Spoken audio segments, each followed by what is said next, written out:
Hello, everyone. I'm Astha. Welcome to the Art of Thinking Raw. The idea is to take a topic and discuss how thinking raw helps you get clarity. Today's topic is time management. Many of us are good at managing our time, but does it always work for you? Maybe no. But how do you identify how to improve this? Well, we have Karthik with us, who is the brain behind the concept of thinking raw. And before we start talking about time management, let's understand what exactly is thinking raw. Let's hear it from him. Thanks, Asta. According to me, the world is a very simple place, and everything in it is very simple and straightforward. However, we usually complicate the way we look at things, and the way we perceive things. If you can really think in raw terms, it kind of simplifies our thought process and helps understand things better. And more importantly, it'll actually help us, communicate better. Yeah, Karthik. I totally understand what you're saying, but how do we do that? Like how does one think raw? Yeah, so it's very simple. The starting point is, simply asking the right questions. And when I say that, maybe for example, let's discuss it with a topic. For time management, what are some of the good questions one can ask? Sure. Let me ask you a few questions. So, what is the exact purpose of time management? Like, why should I be managing my time? Okay. The benefits, basically. What are the benefits that I'm going to get by managing my time?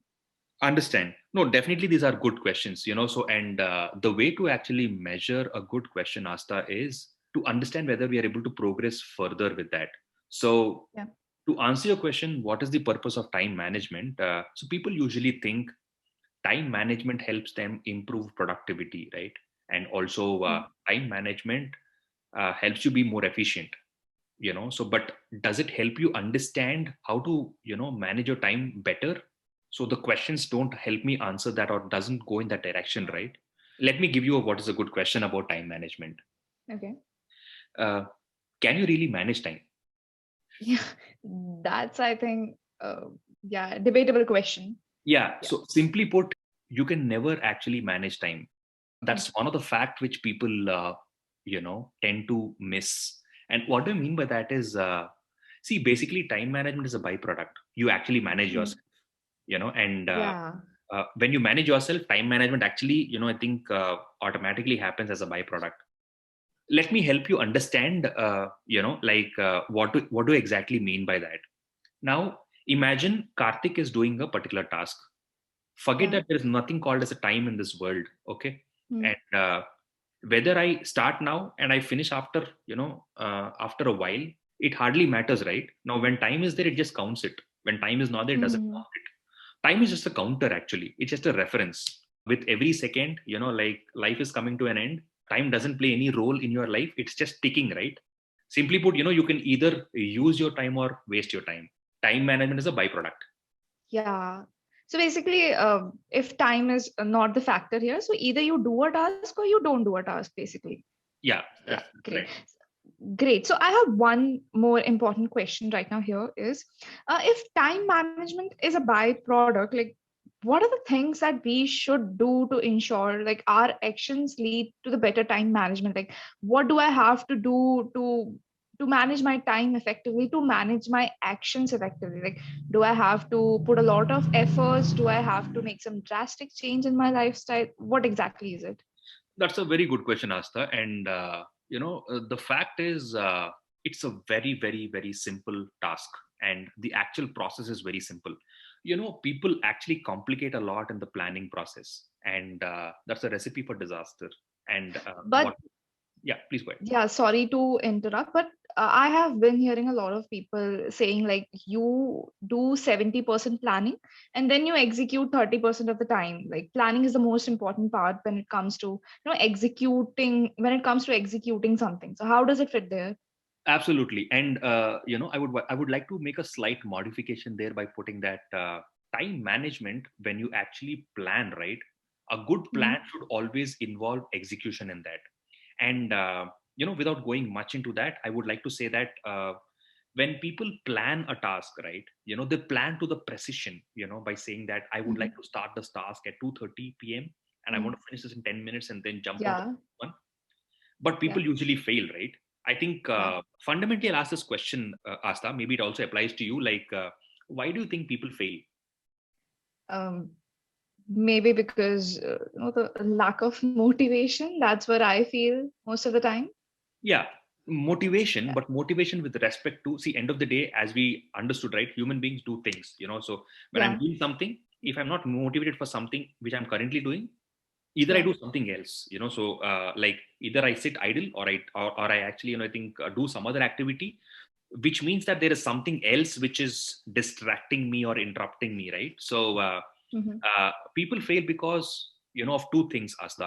Like, we can Yeah. generalize by saying that these are internal triggers and external triggers. What Okay. do I mean by internal trigger is, distractions which come in. I want to Hmm. watch this particular TV show, or Mm. I just want to go out and, like, play this particular game and come back, or I want to do something else, which demotivates me for my current task and motivates me to do something else. So as you Mm. rightly put, motivation is a problem, but that's how Yeah. internal triggers play a role over there. And the next set of things is external triggers, which is things which you haven't planned.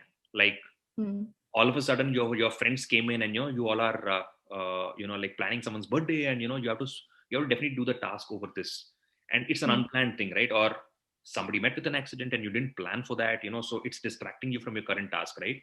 So external triggers can also be a factor over there, and that's Okay. the reason why people fail, actually. So how do I manage my time when it comes to external triggers? Like, what do I do to avoid the external triggers? Or how do I complete or finish my task when I have a lot of external triggers? Yeah, actually, the fun fact is there is an answer both for internal as well as external triggers. Let me start with internal triggers. Okay. Let's make it simple. So Sure. today you find distractions because you are not allocating time for those distractions. As simple as that. Now, Okay. the best way you can do is, like, instead of planning your tasks, actually don't Mm-hmm. plan your task. Plan for your free slot. What do I mean by that? Usually on a daily basis, or let me ask this question, Asta. Like, when was the last time you actually planned your free slot in a day? I usually plan my task and I really don't give much importance to the free slots basically. I've never planned my free slots basically, I think. Yeah, you should definitely give it a try. The reason is, Okay. whenever you plan your task, right, these internal triggers actually come into picture, and they start interrupting you, right? Now, Hmm. in case to allocate time for that, or Hmm. you allocate and give priority for that, you actually tend to address them, and then it actually frees you from your internal triggers. For example, I've given the suggestion to many people, and they have actually implemented that. And the concept of a free slot in a particular day, for working professionals, if you can actually plan a free slot for 3 hours in a day from 6 p.m. to 9 p.m., where you spend time with your family, you talk to the friends, and you do any of your hobby like playing guitar or something, or you watch any TV show. No matter how many things that you do, like 3 hours is definitely sufficient for you to accomplish those tasks. And Yeah. if you're not having anything for today, you can actually sit idle. Now, you've actually addressed all your internal triggers. So Hmm. now at 9 o'clock, 9 when you start working on your tasks, you give your complete energy to it. There is no more deviation for the day, until it's an external trigger. Yeah. Makes sense, I think. So what you're saying is instead of managing or giving timelines to your task, start managing your free slots more effectively. Right. So when you manage your free slots, ultimately what you'll have to do when you sit to do your work or execute your work, you won't be having internal triggers. Yes, Am I getting it right, Karthik? absolutely. So in a way, I've Yeah. actually addressed your internal triggers. Mm. But now Yeah. the most important point is, how about external trigger, which is unplanned, right? Yeah. Yeah. Mhm. So simply put, let's take an example, Asta. I hear a common problem that everybody, puts forth when it comes to going to the gym, right? Uh, Yeah. they motivate themselves by purchasing 6 month membership, by paying a lot of money, and they Mhm. purchase, like costly shoes and, clothes for gym. Yeah, the gym And wears, yeah. they assume that there will be enough motivation for them to go to the gym every day. And the way they Mhm. actually plan, to hit the gym is, I need to go to the gym every day for the next 1 week, at least do for 1 hour, and Mhm. they say that they actually fail by the second day or the third day. Like majority of the people do fail Yeah. because there are so many external triggers. B, something else was unplanned thing actually came out, in between. It's a disincentivizing, element to their mind, where they know they're going to fail, right?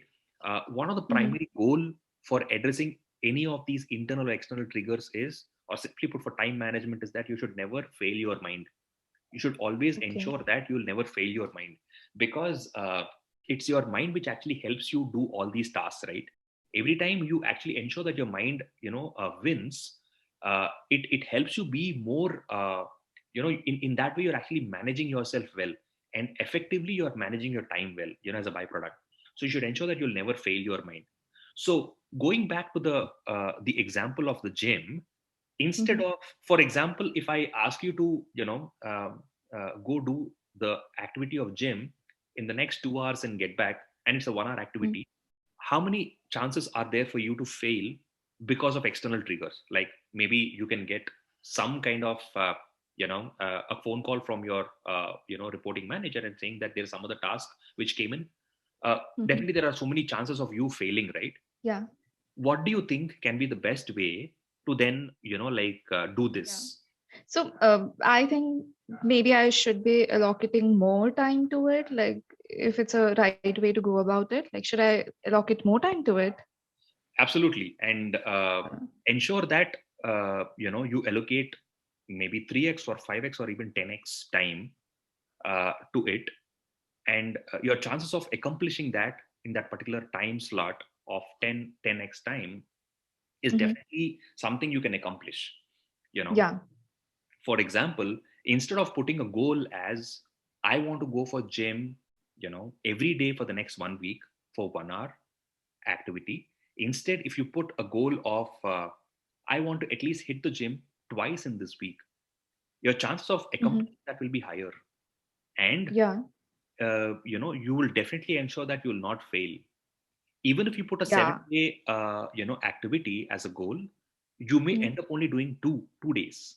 But on the Mhm. first, the first approach, you actually are failing your mind. In the second approach, Mhm. even if you actually achieve two, and even if you achieve one more day, it's an incentive for your mind to actually go ahead and repeat that. So Mhm. in that way, you're actually managing yourself to be more effective, and in that way you're actually managing your time. And so allocating enough time to ensure that you address all your external triggers and not miss accomplishing a task is what is called as the effective time management. Understood. So basically, it's all about managing our internal triggers, allocating more time to a certain task. And the key here right now is not to fail our mind. Absolutely. And Yeah. so that's the first step towards Yeah. effective time management. And that's the first Yeah. step where you actually manage yourself better, and then you Hmm. actually go about doing it. And another point that I want to mention is, like, be religiously sticking to your free slot concept. There are Okay. two things I want to talk about here. One is cutoff. You know, Hmm. so no matter what you're doing, ensure that you just cut off from any activity and begin your free slot at 6 o'clock in every day in the evening. If you allocate 6 to 9 as your free slot, never pull some other task into your free slot. Ensure that those 3 hours you take a cutoff at 6 o'clock and start your free time and do something else. And Hmm. every day at 9 o'clock, again you take a cutoff and then start doing something else. Which could be a task, Yeah. or it could be something else. But ensure Yeah. that you religiously follow your free slot, and Hmm. sticking to the cutoff actually helps you towards habit formation. So Yeah. that helps you towards prioritization as well.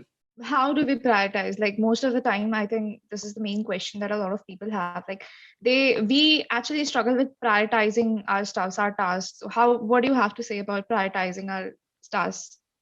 There's a stereotype which actually we always keep hearing many times, where the moment you miss a particular task, people ask you, like, did you skip your breakfast or lunch?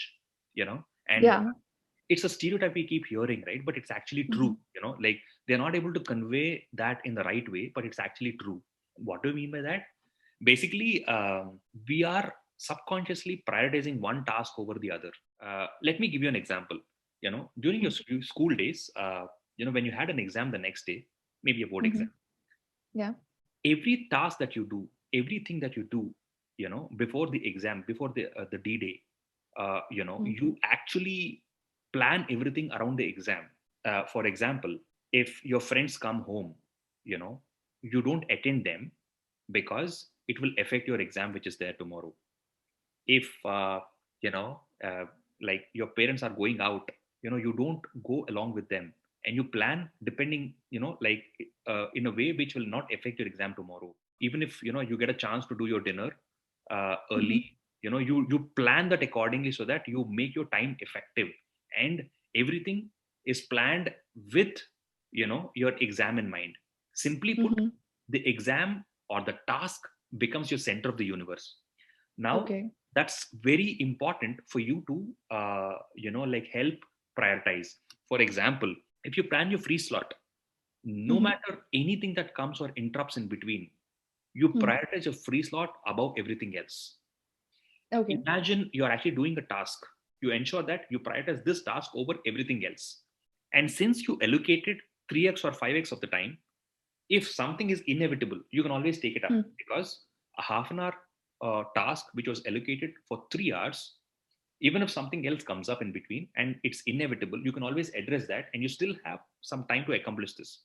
So, in that way, you're ensuring that you don't fail your mind, leading to the fact that you're managing yourself well, which Mhm. results in better time management. So, in a nutshell, if I have to apply the things that you have mentioned, what I'll have to do is I have to plan my free slots, and to ensure that I avoid the internal triggers. I have to religiously follow the cutoffs, right? Whatever happens, I have to stick with the cutoffs, and to avoid the external triggers, what I have to do is I have to allocate more time, maybe 3x, 4x, 5x, Right. just to ensure that I Yeah. meet the deadlines, I complete my task. And if anything comes up, like if any sort of unplanned thing come up, so I have enough time to take that up, as well as finish my own task that I've allocated to that particular time, right? Absolutely. Absolutely. Yes. And more importantly, like, so your free slot is your weapon for, addressing your internal triggers, and, Mhm. planning 3x and 5x time and prioritization, becomes your weapon for all your external triggers. Understood. So I have like one following question here right now. Like, how do I measure my progress? I have done everything that you have said. Like, what is one thing that will help me measuring my progress to keep moving forward? Yeah, the best metrics for measurement, when it comes to time management, is like just count or keep a tap on the number of times you had to change your cutoff. That is to help improve yourself. And Okay. secondly, ensure that you count the number of times you failed your mind, because that's the best way to measure. Mm-hmm. So if you're not able to fail your mind, which means you're planning well, you're able to address your both internal and external triggers the right way, which means you're Mm-hmm. effectively managing your time. Yeah, it was a great conversation, Karthik. So I think it really helps people understand that you can't manage your time. All you can do is manage yourself effectively. Yeah. Thanks everyone for listening to this podcast. Stay tuned. Thank you.